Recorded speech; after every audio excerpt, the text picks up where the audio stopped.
The Emperor stood, dominantly. Everyone around him meant nothing in comparison. In this moment, he was as powerful as a god, and he knew it. He was dressed in dark metallic armor, decorated with gold lining that complemented the sharp angles of it, and a curved sword dangled on his right hip.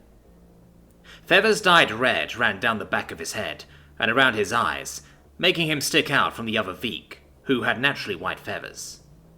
Never was he dressed in the least extravagant attire. He was just too important. "Enwek, you may stand." Enwek stood up shakily, making sure to avoid eye contact. It had been a few years since he was last in the Emperor's presence. He always travelled with his royal guards, but it was rare that he'd have an entire army with him. The last time Enwek could remember, when the Emperor travelled with such an escort, was right before the fateful battle of Chibus. "My apologies for not having a proper welcoming for you, Your Majesty. I was not expecting your appearance at this lowly outpost. Please, come in, Your Majesty." Without a word, the Emperor walked past Enwek towards the outpost. He quickly ran up beside him and led him to his office. When they arrived, Enwek held the door open, bowing as he did so. The Emperor wasted no time in making himself at home, by sitting in Enwek's chair and propping his feet on his desk. The Emperor sat for a few moments, seeming to think over his words. He was never the type to waste breath when he had the time. "Your reports have certainly caught my attention, Enwek. However, that alone is not the reason I've come here. Several other posts around the ball have reported similar things. I can't say I didn't expect the Dakar to be developing some new technology to be used against us, but perhaps they were quicker than I would have liked. We can no longer wait to weaken them by starvation." "My liege, I'm sure we can overcome this new threat no matter what it may be, as we have many times before against the Dakar." "I don't doubt we can. However, this situation has enlightened me to the fact that we have become complacent." "What are you saying, my liege?" The Emperor took his feet off the desk and stared Enwek in the eye with a piercing glare. "I'm saying that we must act. No longer is the time for planning and preparing. If we are to snuff out this Dakaran effort, we must take the initiative. That is why I have brought you my most elite soldiers, equipped with the latest of our armor technology. In a week's time, you will be in the city of Chibus, prepared to launch an invasion into the heart of the Dakar." Enwek felt a rush, something he had not felt in years. It was once again his time to put his skills to use, to finally finish what they started. It would cost many Veek lives, perhaps more than ever before. Easy was never a good description for his job, but it was necessary. Enwek crossed his arm over his chest and bowed. "I will prepare my troops immediately. Your will shall be done." "I trust that you will not fail me, Enwek. We must finish this, once and for all." As soon as the Emperor was finished speaking, Enwek rushed out to get to work. He quickly found Luca, who was waiting for him outside. "Prepare the outpost for mobilization. I want everyone ready to move before noon." Luca gave a quick bow before running off and shouting orders, not wasting time with proper customs and courtesies. Within a few hours, the entire outpost was mobilized and en route to Chibus. As they left, the Emperor took a contingent of about 100 soldiers to head back to the capital. There was a long road ahead, especially considering their limited movement. What would normally be a day's trip by air would now take 7 by foot. Enwek considered flying ahead to prepare the amassed armies in Chibus, while leaving the slower, armoured unit under Luca's leadership. Ultimately, he decided against it. This unit was hand-delivered to him by the Emperor himself, and thus it was under his charge. Enwek couldn't imagine what would happen to him if something terrible befell the special unit. Most of the days of travel were through heavily wooded trails and the occasional village. Their presence certainly made the civilians feel safer. No bandit or raider would dare show their face with an Imperial army marching through the area. It was in one of these villages where Enwek had decided to set up camp for some much-needed rest. Enwek lay in his tent, blissful sleep slowly taking over his mind. Then he awoke with a jolt, as Luca burst in without warning. Enwek sat up and gave the officer a glare that could kill. "What is it? What you want? Can't you see I'm trying to sleep? Luca hesitated for a moment before dropping to one knee in a proper salute. I'm sorry to bother you, my lord, but there are some people who would like to speak with you. Emwek let out a deep sigh and stood up. He walked over to his trunk and pulled out a cloak, slowly slipping it over his body. Take me to them, then. Luca led Enwek to the edge of the camp where two civilians were standing, one of which was holding a small box. When they saw the general, they dropped to their hands and knees, almost as if they were worshipping him. Enwek looked down with contempt. He cared little for those who saw him as more than just a man. He waited patiently for them to stop shoving their beaks into the ground. When they did finally rise, they wouldn't even meet his eyes. What do you want? The one holding nothing spoke up. We bring you gifts, for good luck on your upcoming campaign. What makes you think I'm going on a campaign? Well, sir, in the days past we saw an army passing by. It was heading in the same direction that you are now going. Now that you're here, we could only assume that you are planning something. Rumors are you're going to wipe out the last strongholds of the wretched Dakar. Emwek looked at him flatly. Rumors had a habit of travelling quickly, many times faster than his own messengers. He turned around and began walking back to his tent. Keep your gifts, I need not for superstitions and luck.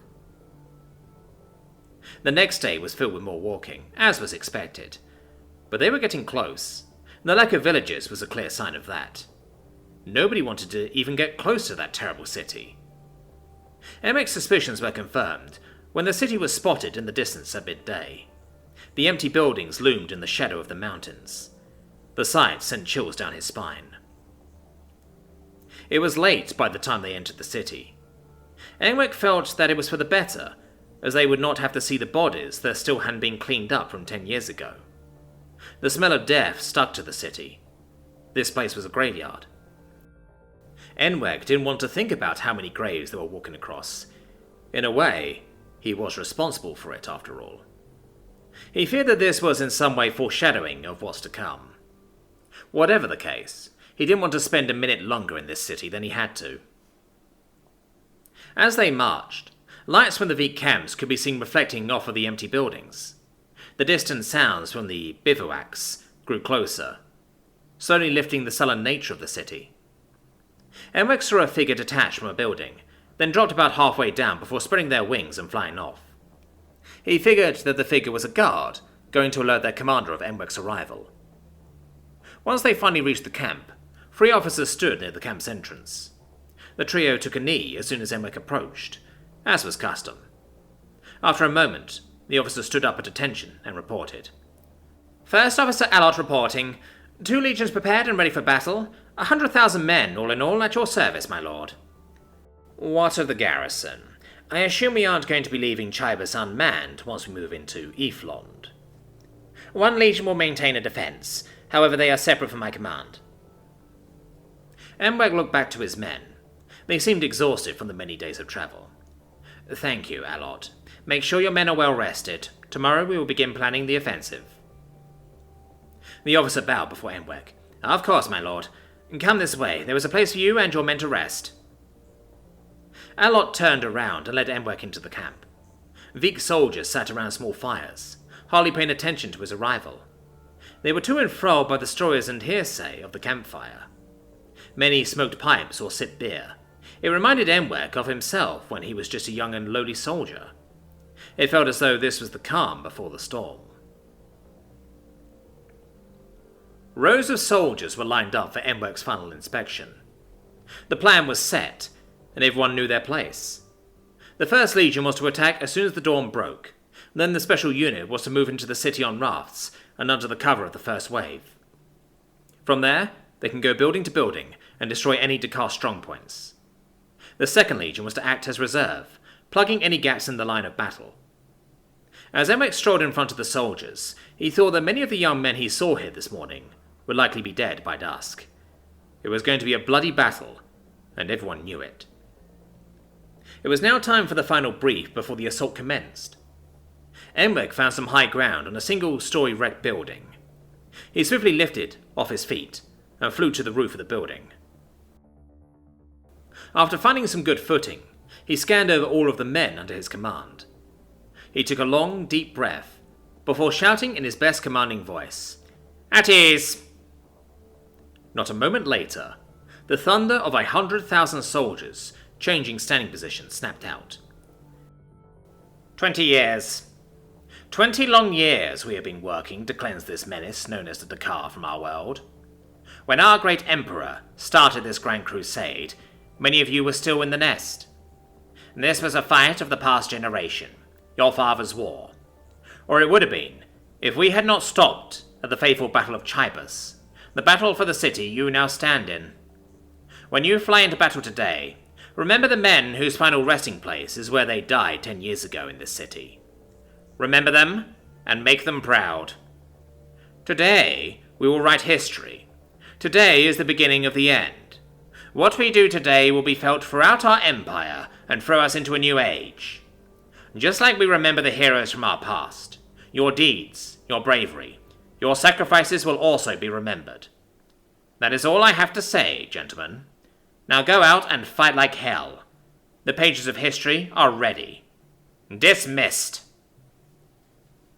Shouts of approval and applause only lasted for a few moments as everyone ran to their staging area.